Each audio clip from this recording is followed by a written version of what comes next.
Hello नमस्कार दोस्तों, कैसे हैं आप सभी। तो स्वागत है एक बार फिर से आपके यूट्यूब चैनल पे, जहां पर हम रोजाना राजस्थान पुलिस पटवारी या अलग अलग एग्जाम की टेस्ट सीरीज करते हैं।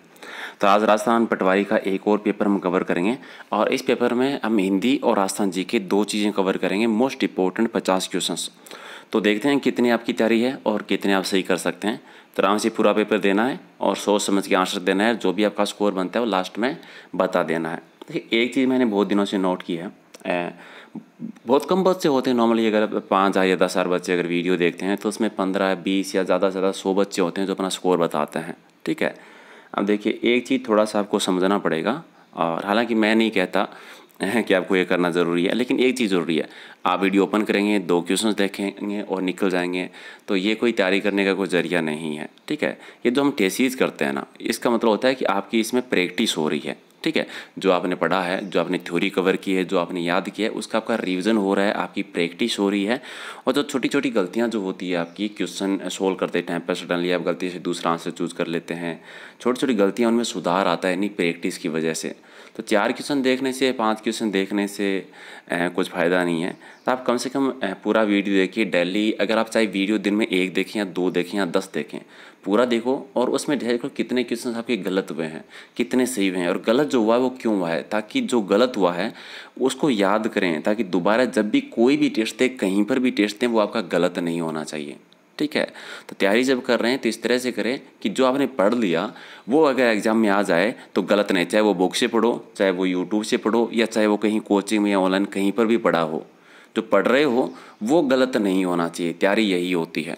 ठीक है, आपने 4 क्वेश्चन देखे, आंसर दिया नहीं, ठीक है, वो नहीं करना है।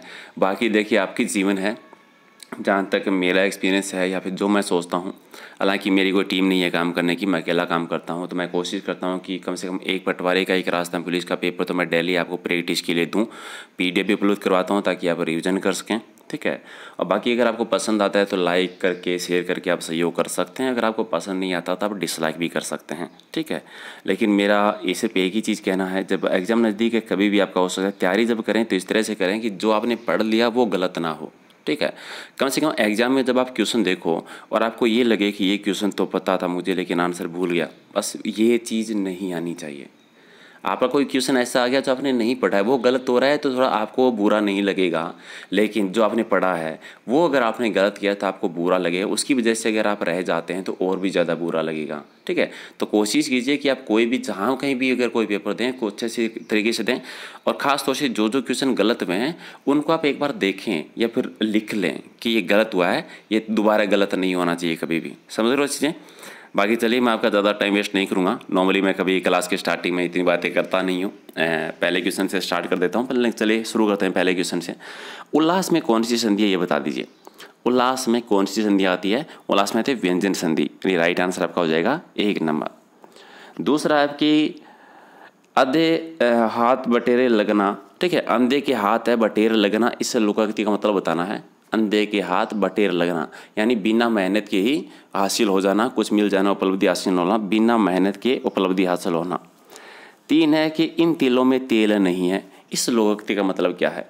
इन तिलों में तेल नहीं है यानी किसी भी प्रकार के लाभ की कोई भी संभावना नहीं है, किसी भी प्रकार के लाभ की कोई संभावना नहीं है।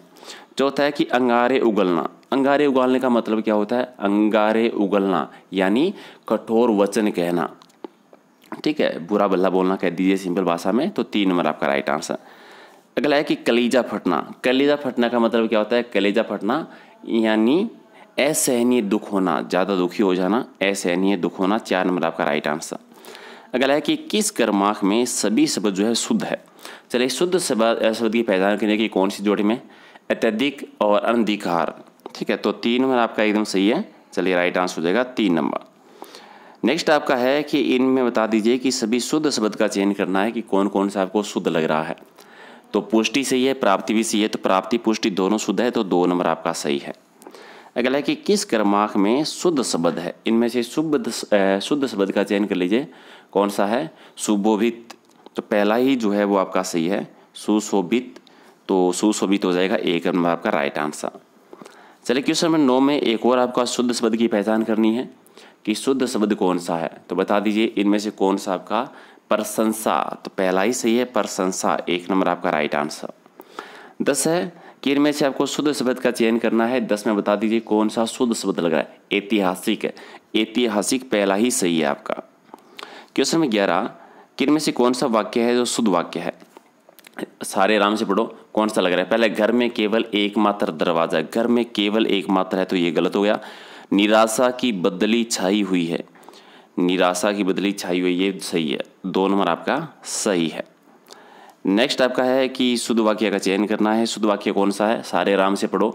पहला क्या है, प्रातःकाल घूम के समय घूमना स्वास्थ्यप्रद होता है। घूम के समय घूमना, प्रातःकाल दोनों आ गया, धूम के समय आ गया तो पहला गलत हो गया। दूसरा, कुत्ते रात भर चिल्लाते रहे, कुत्ते रात भर चिल्लाते रहे तो ये भी गलत। दूसरा, सभा विसर्जन हो गई, ये आपका सही है। 3 नंबर आपका सही है, 3 नंबर आपका राइट आंसर। 14 है कि चलिए सही विराम चिन्ह किस में लगा है वो बताना है, किस वाक्य में सही विराम चिन्ह है। ठीक है, सही विराम चिन्ह पहला देखिए, अरे जब मेरा मित्र आया मैं सो रहा था, तो ये चिन्ह तो इनके आगे आना सही नहीं है, तो पहला तो गलत ही हो गया। दूसरा, श्याम तुम आ गए, ठीक है, ये सही है आपका। श्याम आश्चर्य से बोल रहे हैं, श्याम तुम आ गए, तो 2 नंबर आपका राइट आंसर है। तीसरा कि किस कर्माक में शब्द परस्तर का पर्यायवाची नहीं है। किस कर्माक का शब्द जो है परस्तर का पर्यायवाची नहीं है। 14 का राइट आंसर कौन सा नहीं है, पाहन है, उत्पल नहीं है, चलिए उत्पल हो जाएगा, पाषाण उपल हो जाएगा, तो राइट आंसर आपका 2 नंबर। अगला कि किस कर्माक में शब्द शेर का पर्यायवाची नहीं है। शेर का पर्यायवाची इसमें से कौन सा नहीं है, तो किंकर नहीं है, तो राइट आंसर आपका 3 नंबर। 16 है कि हाथी का पर्यायवाची किस में नहीं है। हाथी का पर्यायवाची किस में नहीं है बता दीजिए, तो नार, नार शेर का होता है, हाथी नहीं है, 2 नंबर आपका राइट आंसर। चलिए बर्बर का विलोम शब्द बताना है। बर्बर का विलोम शब्द होता है सभ्य, यानी 4 नंबर आपका राइट आंसर। 5 है कृतज्ञ का सही विलोम शब्द बता दीजिए। कृतज्ञ का सही विलोम शब्द क्या होता है, 3 नंबर आपका हो जाएगा राइट आंसर। और अगला है ये जेठ जो है इसका सही परिभाषित बताना है, हिंदी में तो बताना है कि इसका हिंदी में अर्थ क्या होता है। इस टाइप के भी क्वेश्चन आते हैं तो होता है राजपत्र, गैजेट यानी राजपत्र, 1 नंबर आपका राइट आंसर। काउंसिल का सही अर्थ बताना है कि इसका अर्थ क्या निकलता है। काउंसिल यानी जो आपकी परिषद होती है, काउंसिल यानी परिषद, तो राइट आंसर आपका 2 नंबर। अगला है कि एंटिसिपेटेड का सही परिभाषित शब्द बता दीजिए। एंटिसिपेटेड का क्या होता है, नहीं, इसका मतलब होता है प्रत्याशित होना, प्रत्याशित यानी 4 नंबर आपका राइट आंसर। ये तीनों ही क्वेश्चन जो मीनिंग वाले किए हैं ये आपके आए हुए हैं। चलिए एक और है कैबिनेट, कैबिनेट का सही बता दीजिए। कैबिनेट का मतलब क्या होता है, कैबिनेट यानी मंत्रिमंडल है, तो 3 नंबर आपका राइट आंसर। अगला है कि राष्ट्रपति ने राजभाषा आयोग का गठन का आदेश है वो किस वर्ष जारी किया था। राजभाषा आयोग बना था 1955 में, 1955 में, 3 नंबर आपका राइट आंसर। नेक्स्ट है कि किस कर्माक में अभिराम और अविराम शब्द का सही अर्थ है। अभिराम और अविराम, अभिराम यानी सुंदर, अविराम यानी लगातार, तो सुंदर लगातार, 2 नंबर आपका राइट आंसर। 25 है कि अनल अनिल का सही युग्म बताना है। अनल अनिल का क्या होता है, अनल यानी आग, अनिल यानी हवा, तो अग्नि और आग हो जाएगा, हवा हो जाएगा राइट आंसर, 1 नंबर आपका सही आंसर। अगला है कि अवलम और अविलम, इसका शुद्ध कर्मक बताना है, क्या हो जाएगा। अवलम और अविलम का शुद्ध कर्मक बता दीजिए कौन से में आपका राइट आंसर है। तो इसका मतलब सहारा, अवलम यानी सहारा, अविलम यानी शीघ्र, तो सहारा शीघ्र, 3 नंबर आपका राइट आंसर। 27 आपका है कि निजवाचक सर्वनाम का उदाहरण बताना है। किसमें निजवाचक सर्वनाम का उदाहरण इनमें से कौन सा है। जैसा करोगे वैसा भरोगे, जैसा करोगे वैसा भरोगे, 4 नंबर आपका राइट आंसर निजवाचक सर्वनाम है। और अगला है कि सार्वभौमिक विशेषण का सही क्रमांक बताना है, किस में नहीं है। सार्वभौमिक विशेषण का सही क्रमांक कौन सी में नहीं है वो बता दीजिए। तो उसने मुझे बुलाया, उसने मुझे बुलाया, ये नहीं है, तो राइट आंसर आपका 3 नंबर।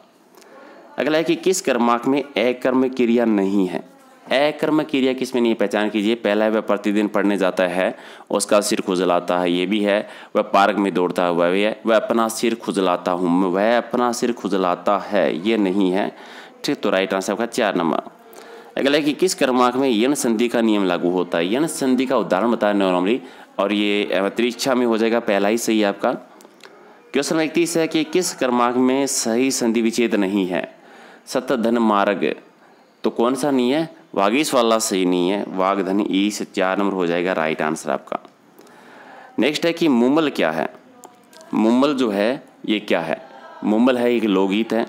मुम्मल एक लोकगीत भी है और एक चित्र भी है, अगर आपको याद है, तो 4 नंबर आपका राइट आंसर। अगला है कि सबसे पहले 1832 में दास प्रथा पर रोक है वो किस रियासत में लगी थी। दास प्रथा पर रोक कोटा बूंदी में लगी थी, सबसे पहले कोटा बूंदी में, तो 1 नंबर आपका राइट आंसर। क्वेश्चन नंबर 34 के बीकानेर के किस शासक ने सुमेलगिरी युद्ध में शेरशाह सूरी की सहायता की थी। तो बीकानेर के कल्याण सिंह ने की थी, राव कल्याण सिंह ने की थी, अपने प्रधानमंत्री नागराज को भेजा था, अगर आपको याद है।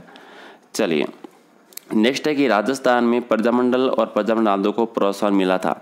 ये हरिपुरा का जो अधिवेशन हुआ था इसके बाद में मिला था, ठीक है। कांग्रेस का जो हरिपुरा का अधिवेशन हुआ था उस प्रजामंडल और प्रजामंडल आंदोलन को प्रोत्साहन तो दिया गया था। हरिपुरा अधिवेशन 1938 सही है, तो राइट आंसर आपका 1 नंबर। चलिए नेक्स्ट आपका है कि डाबड़ा किसान आंदोलन जो कि डीडीओ नागौर में है, ये घटना हुई थी 13 मार्च 1947 को। इसमें कौन शहीद हुए थे, ठीक है। तो कौन, चुनीलाल जी हुए थे। और किस मारवाड़ प्रजामंडल, मारवाड़ से संबंधित है घटना, क्योंकि डीडवाना का जो परगना था मारवाड़ में आता था उस टाइम पर। अगला है कि चरण कमल समास, चरण कमल समास के लिए समास विग्रह का सही क्रमांक बताना है। चरण कमल का समास विग्रह क्या हो जाता है, चरण जो कमल, तो राइट आंसर आपका 3 नंबर। अगला है कि किस क्रमांक में समास विग्रह सही नहीं है। रसोई घर, रसोई के लिए घर, तो पहला सही है। महान पुरुष, महान है जो पुरुष, ये भी सही है। व्याकुल, भय से आकुल, ये भी सही है। घनश्याम, घन और श्याम, ये गलत है आपका 4 नंबर, तो 4 नंबर आपका राइट आंसर। 39 है सूर्योष्मा का संधि विच्छेद नियम लागू होता है, यानी कौन सी संधि है इसमें, और ये गुण संधि में आता है, गुण संधि 1 नंबर आपका राइट आंसर। क्वेश्चन नंबर 44, ऊ धन ऊ स्वरों का मेल है वो किस में हुआ, इनमें से ऊ धन ऊ कौन सी में हुआ है, सॉरी क्वेश्चन 45 का राइट आंसर क्या हो जाएगा, स्वेच्छा, स्वेच्छा, तो राइट आंसर आपका 3 नंबर। नेक्स्ट आपका है कि किस क्रमांक में सही संधि विच्छेद नहीं है। तो सही संधि विच्छेद कौन सा है, मातृप्रदेश, माता धनोपदेश, ये नहीं है, बाकी तो सारे हैं, तो राइट आंसर आपका 3 नंबर। क्वेश्चन 42 है कि राजस्थान में प्रथम गठित किसान आंदोलन कौन सा था। प्रथम गठित किसान आंदोलन था बिजोलिया किसान आंदोलन। बिजोलिया वर्तमान में चित्तौड़गढ़ भीलवाड़ा में आता है और मेवाड़ रियासत में था। ये 1897 से 1941 तक यानी 44 वर्षों तक चला था। ये शुरुआत की थी साधु सीताराम दास ने, बाद में विजय सिंह पथिक भी जुड़ गए थे। और नेक्स्ट आपका है कि संप सभा के संस्थापक कौन थे। गोविंद गिरु ने स्थापना की थी 1883 में सिरोही से, आपको याद होगा। प्रेम सभा, धर्म सभा, मित्र सभा भी कह देते हैं इसको, तो राइट आंसर आपका 1 नंबर। अगला है कि भरतपुर में राजनीतिक चेतना जागृत करने के लिए गठित संस्था थी, वो कौन सी थी। वो थी भरतपुर राज्य प्रजा परिषद। भरतपुर राज्य प्रजा परिषद का गठन हुआ था, राइट आंसर आपका 3 नंबर। 45 के राजस्थान के एकीकरण का श्रेय किसको जाता है। एकीकरण का श्रेय जाता है सरदार वल्लभ भाई पटेल को और वीपी मेनन जी को, तो 1 नंबर आपका राइट आंसर। 46 स्वतंत्र से पहले राजस्थान की अर्थव्यवस्था का मुख्य आधार क्या था। उससे पहले अर्थव्यवस्था कृषि पर आधारित थी, कृषि मुख्य आधार था, तो 3 नंबर आपका राइट आंसर। चलिए किस क्रमांक में अचीर अजीर का सही अर्थ है। अचीर और अजीर का क्या होता है। अचीर यानी नवीन, अजीर यानी आंगन, तो नवीन आंगन यानी 4 नंबर आपका राइट आंसर। 48 है किन में से तत्सम शब्द की पहचान करनी है कि तत्सम शब्द कौन सा है। तो अगम्य जो है ये तत्सम शब्द है, तो राइट आंसर का 3 नंबर। चलिए एक और बता दीजिए इनमें से तत्सम शब्द कौन सा है।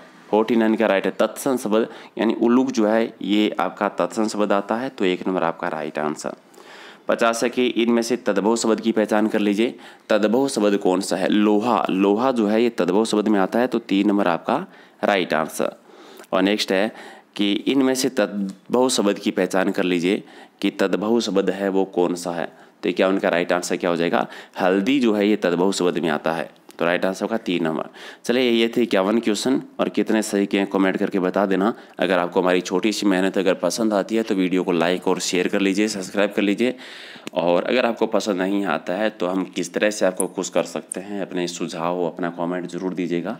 और बाकी इसका PDF लेना है तो टेलीग्राम चैनल से ले लेना, ताकि आप इसका रिवीजन कर सकते हैं। तो मिलते हैं अगले वीडियो में कुछ और इंपॉर्टेंट क्वेश्चनों के साथ। Thank you.